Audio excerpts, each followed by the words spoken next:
देखिए, आज सभी लोग देख रहे हैं कि बुद्धा जी की भी तस्वीर है, हमारे स्वामी समनदास महाराज जी की भी तस्वीर है, हमारे शिरोमणि जी की भी तस्वीर है, डॉक्टर बी.आर. अम्बेडकर जी की तस्वीर है और हमारे रेखर काशीराम जी की भी तस्वीर है। कभी सोचा है कि तस्वीर लगा करके हम जो जागरण या इनके वक्तव्य सुनने के लिए आते हैं, वो ये है कि इन महापुरुषों ने हम सब के लिए इतने कार्य किए हैं। आज इन्हीं को अपना आदर्श मानते हुए हम सब लोगों को ये उपदेश देने का काम जो हमारे गुरु जी हैं वो कर रहे हैं। तो आपको ये सीख लेकर के जानी है कि अगर ये तस्वीरें वहां हैं तो इन्होंने रात दिन करके अपनी नींद गंवा करके समाज ही नहीं सर्व समाज को जगाने का काम किया है। संत शिरोमणि गुरु रविदास महाराज जी के इस कारणे को, स्वामी समनदास महाराज जी के इस कारणे को, जो हमारा संत समाज पता नहीं कितने सालों से समाज ही नहीं सर्व समाज को जगाने का जो काम कर रहा है, तो ये कोई छोटी बात नहीं है।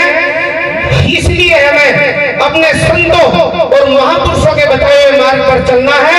स्वामी समनदास महाराज जी के भी चरणों में कोटि कोटि नमन करते हुए मंच पर बैठे जो भी हमारे संत समाज हैं, जो सदियों से समाज को जगाने का काम कर रहे हैं, मैं उनका भी दिल की गहराइयों से बहुत बहुत धन्यवाद और बहुत बहुत आभार व्यक्त करता हूं और सभी से कहना चाहता हूं कि एक जोरदार ताली संत समाज के लिए बजाने का काम करें। साथी मंच पर बैठे हमारे चाहे वो भीम आर्मी के भाई हों या अन्य किसी संगठन के भाई हों और चाहे भारतीय शिक्षा चैरिटेबल ट्रस्ट की टीम हो और चाहे हमारे जो भाई मनोज कलाकार हैं, उनका भी मैं दिल की गहराइयों से धन्यवाद करता हूं और धन्यवाद करता हूं साउंड वाले भाई का, जिनकी वजह से हमारी आवाज दूर दराज तक पहुंच रही है। और इतना भव्य जो टेंट लगाया है, मैं टेंट वाले भाई का भी आभार व्यक्त करता हूं और जो हमारे मीडिया बंधु यहां पर पहुंचे हैं, चाहे वो किसी भी चैनल से हो या यूट्यूब से हो, हम उनका भी दिल की गहराइयों से धन्यवाद करते हैं। आज ये मेरे सौभाग्य की बात है कि मुझे फतेहपुर कला में आने का मौका मिला। आज ये गुरु जी की ही कृपा है और संत समाज की ही कृपा है जो मैं बोलने के लिए आप लोगों ने मुझे यहाँ पर आमंत्रित किया, तो मैं सबका धन्यवाद करता हूँ और धन्यवाद करता हूँ नौजवान साथियों का, प्यारे बच्चों का और सबसे ज्यादा धन्यवाद अपनी मातृशक्ति का करता हूँ, क्योंकि भारी संख्या में यहाँ पर गुरु जी का गुणगान सुनने के लिए जो पहुंचे हैं, मैंने इस टाइम जो इतनी संख्या महिलाओं की है तो ये समझते हैं कि गुरु महाराज जी के चरणों से जो अच्छी चीज लेकर के जानी है वो सब मेरे भाई और मेरी माता बहने यहाँ से लेकर के जाने का काम करें। देखिए, संत शिरोमणि गुरु रविदास महाराज जी के इस कारणे को, स्वामी समनदास महाराज जी के इस कारणे को, जो हमारा संत समाज पता नहीं कितने सालों से समाज ही नहीं सर्व समाज को जगाने का जो काम कर रहा है, तो ये कोई छोटी बात नहीं है। इसलिए हमें अपने संतों और महापुरुषों के बताए हुए मार्ग पर चलना है। देखिए, आज सभी लोग देख रहे हैं कि बुद्धा जी की भी तस्वीर है, हमारे स्वामी समनदास महाराज जी की भी तस्वीर है, हमारे शिरोमणि जी की भी तस्वीर है, डॉक्टर बी.आर. अम्बेडकर जी की तस्वीर है और हमारे रेखर काशीराम जी की भी तस्वीर है। कभी सोचा है कि तस्वीर लगा करके हम जो जागरण या इनके वक्तव्य सुनने के लिए आते हैं, वो ये है कि इन महापुरुषों ने हम सब के लिए इतने कार्य किए हैं। आज इन्हीं को अपना आदर्श मानते हुए हम सब लोगों को ये उपदेश देने का काम जो हमारे गुरु जी हैं वो कर रहे हैं। तो आपको ये सीख लेकर के जानी है कि अगर ये तस्वीरें वहां हैं तो इन्होंने रात दिन करके अपनी नींद गंवा करके समाज ही नहीं सर्व समाज को जगाने का काम किया है। तो साथियों, इसी मुहिम में भारतीय शिक्षा चैरिटेबल ट्रस्ट ने संपूर्ण भारत के अंदर शिक्षा, चिकित्सा, रोजगार, पर्यावरण, प्रकृति, बहन बेटियों की शादियां, मंदिरों के इतिहास को जिंदा रखने के लिए मूर्ति और कलश अपने मंदिरों में ही नहीं सर्व समाज के मंदिरों में भी भारतीय शिक्षा चैरिटेबल ट्रस्ट की टीम कार्य कर रही है संपूर्ण भारत के अंदर। मेरे साथियों, आप देखते हैं कि हमने कसम खाई थी संत शिरोमणि गुरु रविदास महाराज जी की 111 प्रतिमाएं भेंट करनी है, जिससे हमने कुछ तो अपने जिले के अंदर, कुछ हरियाणा के अंदर और कुछ पंजाब के अंदर, और एक तस्वीर हमारी उत्तराखंड के अंदर भी लगने जा रही है साथियों। और लगभग 111 मूर्तियों में से अब तक लगभग 70 से 80 मूर्तियां आप लोग भारतीय शिक्षा चैरिटेबल ट्रस्ट की टीम स्थापित करा चुकी है साथियों। 23 मार्च 2025 को सर्व समाज की 11 बेटियों की शादियां भारतीय शिक्षा चैरिटेबल ट्रस्ट की पूरी टीम आप लोगों के सहयोग से करने जा रही है। उसमें सभी लोग आप आमंत्रित हैं और सभी लोगों को आना है। देखिए, भारतीय शिक्षा चैरिटेबल ट्रस्ट ने जो मुहिम चलाई है, कक्षा 1 से लेकर के कक्षा 8 तक के बच्चों को जो उनकी बुक्स है वो तो पढ़ाएंगे ही पढ़ाएंगे। साथियों, अगर आप लोगों का सहयोग रहा तो उनको हम नवोदय विद्यालय की तैयारी कराएंगे, केंद्रीय विद्यालय की तैयारी कराएंगे, सामान्य ज्ञान की तैयारी कराएंगे, डिफेंस की तैयारी कराएंगे। जो बच्चे खेल कूद में जाना चाहते हैं, खेल कूद की तैयारी कराएंगे और पर्यावरण के बारे में पढ़ाने का काम करेंगे।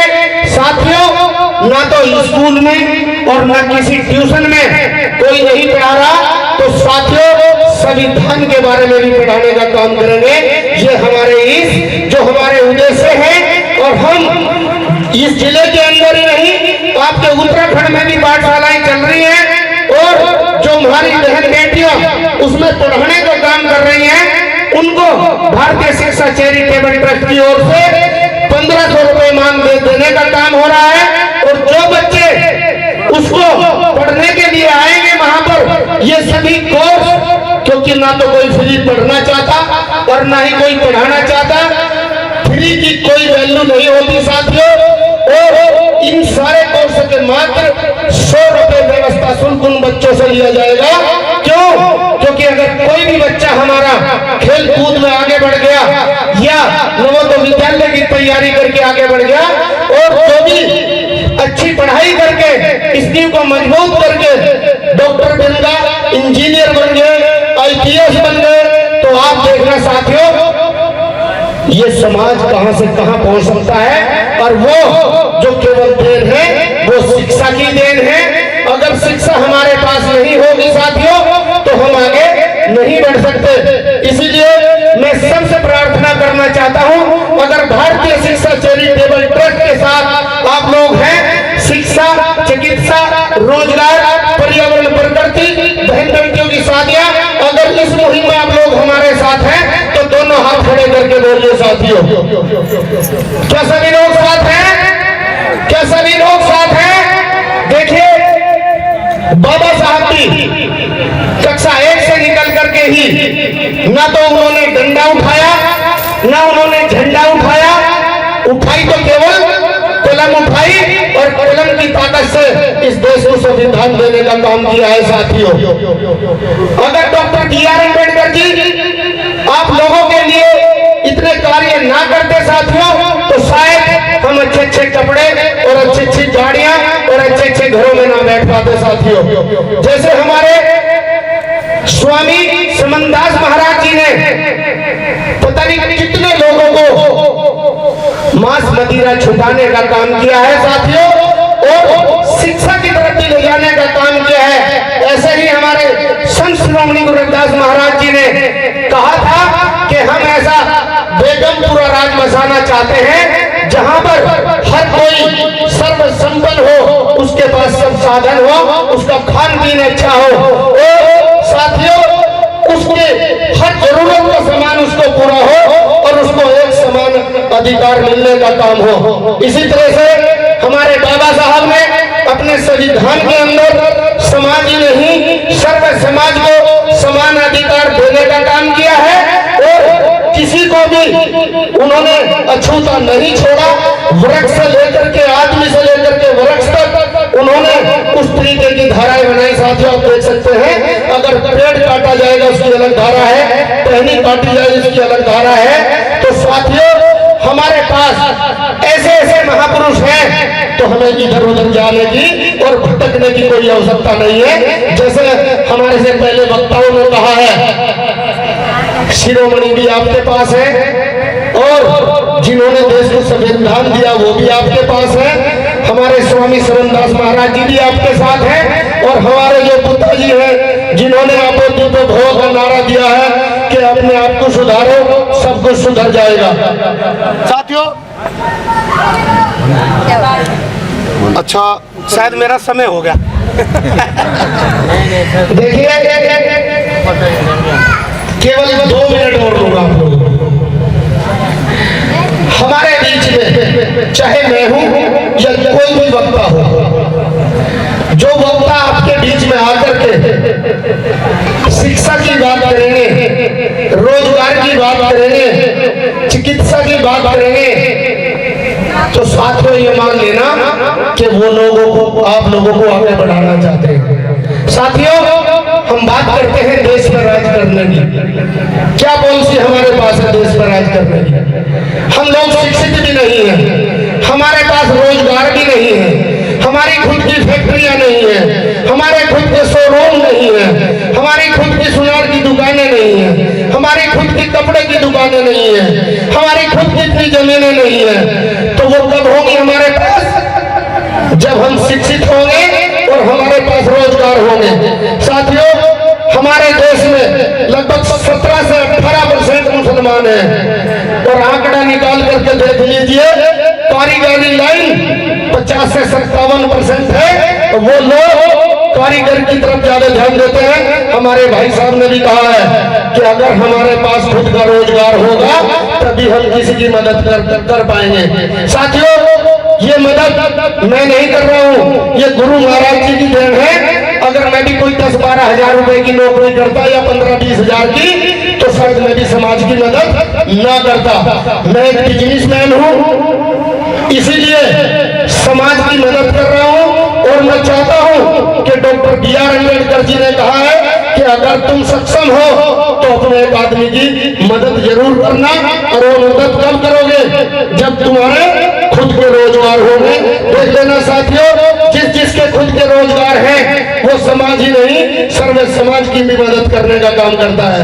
तो मैं चाहता हूँ अपने जितने भी भाई जो पढ़ रहे हैं वो स्कूल में भी जाने का काम करे, उसके आने के बाद वो कोई काम सीखने का भी काम करे। जिस तरीके से हमारी कुछ माताएं बहनें पढ़ाई लिखाई कर करके वो केवल और केवल घर तक रह जाती है, तो मैं उनको भी कहना चाहूंगा कि वो कुछ न कुछ अपना घर पे ही कारोबार करने का काम करें साथियों, क्योंकि रोजगार के बिना हम अधूरे हैं। अगर रोजगार नहीं है तो हम कुछ नहीं है। जब हमारे पास रोजगार होंगे तभी हम किसी की मदद कर पाएंगे साथियों। इन्हीं शब्दों के साथ मैं अपनी वाणी को विराम देने से पहले एक शेर के माध्यम से बात खत्म करता हूँ कि मेरे वीर ने आंख खोली तो हर कोई इंसान बन गया, मेरे वीर ने जुबान खोली तो हर कोई तूफान बन गया, और मेरे वीर ने किताब खोली तो हर कोई विद्वान बन गया, और मेरे वीर ने कलम खोली तो देश का संविधान बन गया, संविधान बन गया साथियों। बोलिए संत शिरोमणि गुरुदास महाराज जी की, स्वामी समनदास महाराज जी की, बाबा साहेब भारत में जन्मे सभी संतों गुरुओं महापुरुषों की। अपनी बात खत्म करने से पहले मैं उन दोनों बहनों को यहाँ बुलाना चाहता हूँ जिन्होंने इतना भव्य ये प्रोग्राम किया है। कुमारी पूनम पारुल मेरी। देखिए एक प्रोग्राम को सफल बनाने के लिए है। और ये मेरी जो दो बहनें खड़ी हैं, आज हम सबको इनसे सीख लेकर के जानी है कि इस तरीके के जो प्रोग्राम गांव-गांव में हमारे होने चाहिए, जिससे कि हमारी जिस तरीके की ये बहनें जगा रही हैं समाज को, और सर्व समाज को भी आने वाले समय में जगाएंगी। तो मैं चाहता हूं मेरी दोनों बहनें के लिए तालियां बजाने का काम करें। और महाराज जी, रोशनी दास जी से मैं एक बात कहनी चाहता हूँ, शायद महाराज जी मेरे से नाराज है। महाराज जी का कल जन्मदिन था, हमारे पास इनविटेशन नहीं था। अगर हमें पता भी लग जाता, और जब पता लगा तो तब तक देर हो चुकी थी, तो मैं उनको भी जन्मदिन की बहुत बहुत हार्दिक बहुत बहुत शुभकामनाएं देता हूँ और उनके चरण स्पर्श करने का काम करता हूँ। धन्यवाद।